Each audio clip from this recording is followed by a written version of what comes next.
Olá pessoal, sejam bem-vindos a mais uma aula de mecânica clássica, do nosso canal aqui, Física Geral. Bem pessoal, dando continuidade aqui ao movimento curvilíneo, a parte 2 dessa parte aqui de movimento curvilíneo. Na aula anterior, definimos uma aceleração, uma aceleração associada com o quê? Com duas componentes, uma componente radial, e uma componente tangencial, ou transversal, se a gente podemos dizer.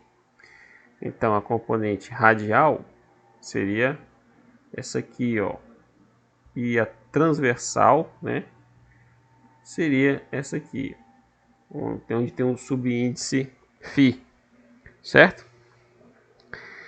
E essas duas, a gente viu que essas duas componentes, elas são dadas por essas seguintes relações, respectivamente, é uma junção da aceleração radial, associada com o aumento ou redução, do raio, raio de curvatura, e esse AC é o que a gente chama de aceleração centrípeta, Então temos aqui os dois parâmetros, Temos aqui a aceleração radial, vou colocar em amarelo, A aceleração radial aqui, e aqui a aceleração centrípeta, como vocês podem observar. Onde a aceleração centrípeta é dada por menos r ômega ao quadrado, onde ômega é a velocidade angular, ou também pode ser escrito como sendo menos v quadrado sobre r, certo? Que também é a forma, digamos assim, escalar, da aceleração centrípeta, ok? Onde você troca a velocidade angular para uma velocidade escalar. Esse AR seria o que? A velocidade radial associada com o aumento ou redução do raio, Esse camarada aqui que eu vou frisar, que eu vou destacar aqui também, ó, que eu estou colocando aqui, e aqui na nossa expressão, na nossa relação, esse camarada aqui, que ele é o responsável, digamos assim, pelo movimento espiralado, se é que eu acho que tal expressão está correta ou não. Enfim, é esse camarada aqui que vai me dizer se eu vou ter um movimento espiralado. Vamos supor, se eu faço isso aqui com raio constante, vamos supor que o raio aqui está constante, certo? Aí de repente o raio começa a aumentar. Aqui é o centro. Aí eu tenho um raio, da borda até a circunferência. E aí de repente o raio aumenta. Aí o raio vai aumentando, continua aumentando. Então eu vou ter o que? Um movimento espiral, onde eu verifico que o raio está aumentando. Se for diminuindo, então você tem um movimento espiral, de espiral. Então isso decorre devido a esse termo aqui, ó, a presença desse camarada aqui que eu estou colocando aqui. É ele que vai dizer se o movimento vai ser, abre aspas, espiralado, fecha aspas, sim ou não, entendeu? Esse termo aqui, que é o tangencial, o AT, aceleração tangencial, que eu vou colocar aqui em vermelho, esse termo aqui é o termo associado com a velocidade. Vamos supor que eu não esteja no movimento circular uniforme, somente no movimento circular, certo? Ou seja, ele pode acelerar e desacelerar, ok? Então eu tenho aqui um movimento circular, certo? Não é um movimento circular uniforme. Que tem uma partícula, que ela pode vir para cá, depois vem para cá e assim vai. Ela desliza sobre esse círculo aqui amarelo. A variação do ângulo, se ocorre de forma constante, que é o ângulo φ, esse camarada aqui, se esse ângulo φ varia de forma constante, isso quer dizer o quê? Que eu tenho um ômega constante, que é a derivada de φ em relação a t.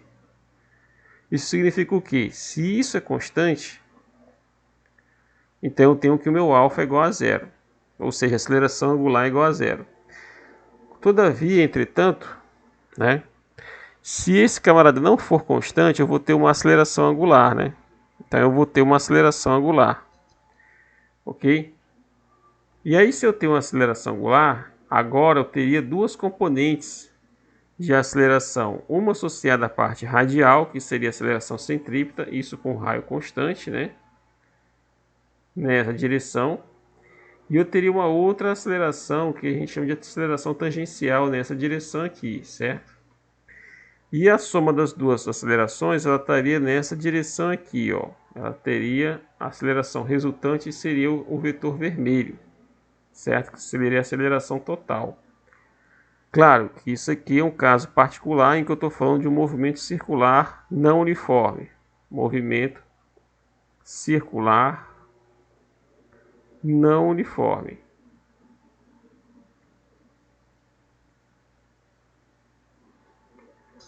Ou seja, se fosse um movimento circular uniforme, o alfa seria zero, ok?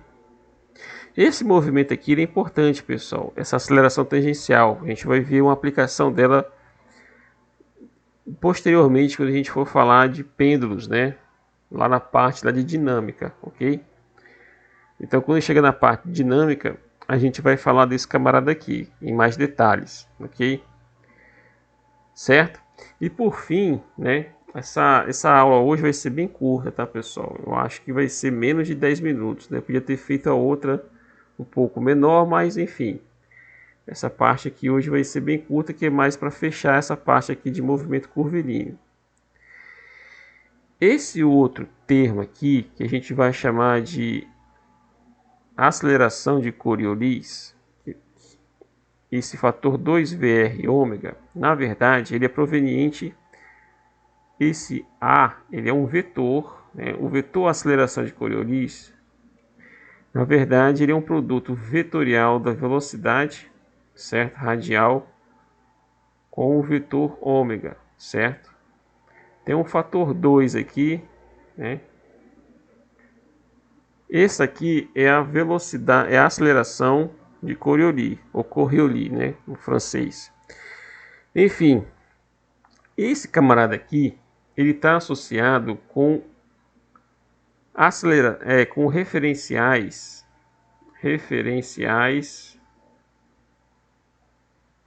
não inerciais. Isso aqui a gente não vai falar desse camarada aqui agora, certo? A gente vai falar dele depois, quando a gente chegar lá nas leis de Newton, que a gente vai definir o que é um referencial, o que é um referencial inercial, o que é um referencial não inercial. Então aqui a gente só vai mencionar ele aqui, mas deixando claro, né, quando a gente for a parte falar da parte das leis de Newton e particularmente da aplicação delas, esse termo aqui ele é muito importante porque ele está associado com movimentos em que você tem um referencial acelerado, né? Que é o que é onde você não tem mais um referencial inercial e aí você passa a ter um referencial não inercial, certo? Uma aplicação prática disso aqui é o deslocamento da trajetória de objetos, né? Quando eles percorrem distâncias muito grandes, relacionado com o movimento da Terra, certo? Com o movimento terrestre, movimento de rotação da Terra. Não confundir com o movimento, com a força centrífuga, né? A força centrífuga, ela é simplesmente uma força que faz com que objetos tendem a sair fora da curva, né?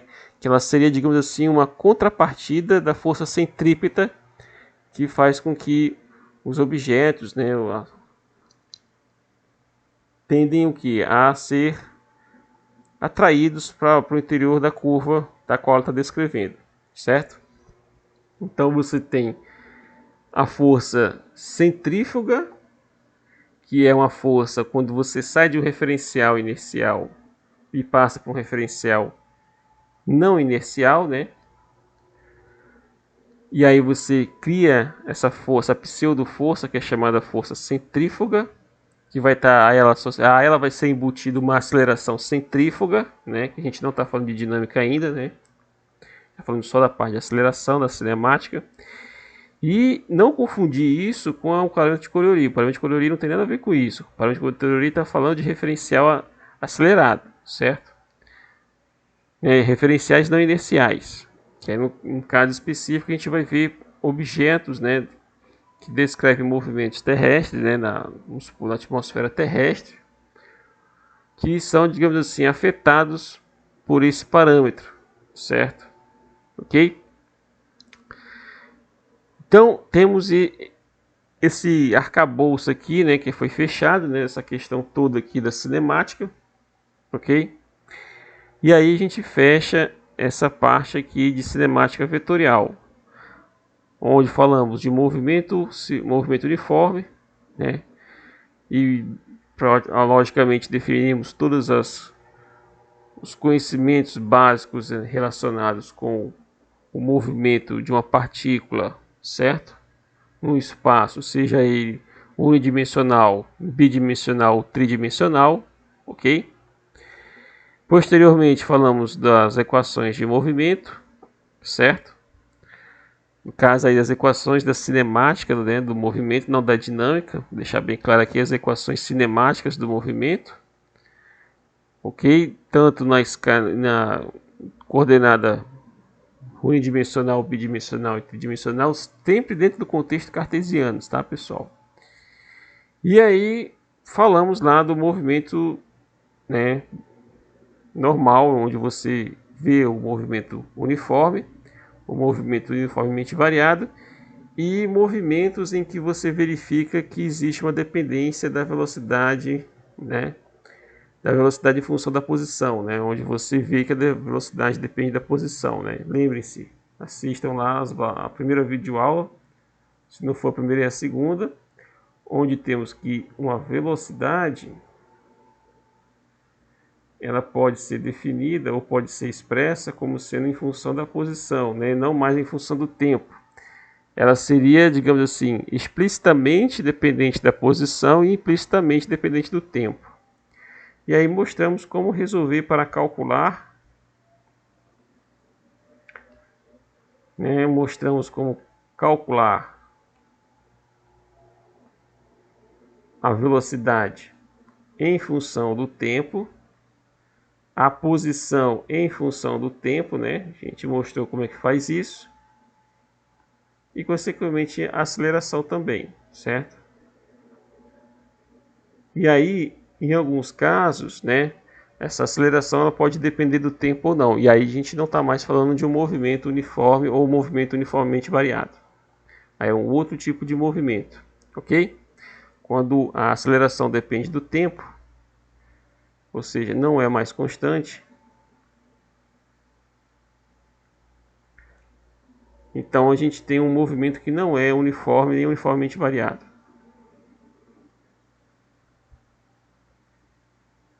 Fazendo uma correção aqui, não é um movimento uniformemente variado, ok? Ou um movimento em que a aceleração é constante, certo? Então, pessoal, fechamos essa parte aqui. A próxima parte, a gente vai falar de lançamento de projéteis, certo? Só que aí, qual é a diferença dessa próxima parte em relação ao que foi feito antigamente, né? O que vocês viram antigamente, seja no ensino médio ou no início do curso de Física 1, né? Na parte lá de Física 1 no nível de graduação. É que aqui a gente vai considerar o efeito, né, o efeito da resistência do ar nas análises. Mas primeiramente a gente vai fazer para o caso onde você não tem a presença do efeito digamos assim, do arrasto, né, da influência da resistência do ar. E aí a gente vai tentar abordar isso de forma bem prática, né? E aí fechando essa parte de movimento oblíquo, né, que também é conhecido dessa forma, né, lançamento de projéteis ou movimento oblíquo, né, o lançamento oblíquo de projéteis, a gente entra na parte da dinâmica, define as leis de Newton e aí a gente volta, a gente vai fazer uma recapitulação dessa parte de movimento de projéteis, só que aí considerando o que? A resistência do ar, porque aí a gente tem que falar de força, certo? Então, pessoal, vamos finalizar aqui, né? Eu já podia ter juntado essa parte 2 com o vídeo anterior, mas enfim.